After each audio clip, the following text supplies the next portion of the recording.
चला आता मार्गशीर्ष संपला आणि जे जे खातात त्यांच्यासाठी नक्की मी ही डिश आणली आहे। तर ही डिश करून पहा आणि तुम्हाला आवडते नक्की लाईक शेअर सबस्क्राईब करा मात्र विसरू नका। का होतं इथं मोठा व्हिडिओ आलेला आहे, तर त्याची तुम्हाला मी लिंक दिलेली आहे, तर तिथं जाऊन तुम्ही नक्की तो व्हिडिओ पहा। आपण हिरव्या वाटणामध्ये कलेजी बनवली आहे, इतकी भारी होती, तुम्हालाही आवडेल एवढी मस्त अशी ती कलेजी लागते।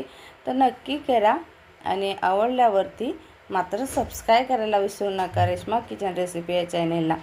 तर असं हे हिरवं वाटण आलं लसूण पेस्ट नसेल तर हे वाटण जे आपण कोथिंबीर मिरचीचं केलं त्याच्याच वापरायचं आहे आणि रेग्युलर घरचे मसाले आणि मग कलेजी टाकून मस्त अशी ना पाणी न घालता वाफवून घ्यायची आणि मग लागलं ना तर थोडंसं गरम पाणी वापरायचं आणि कलेजी वाफवायची।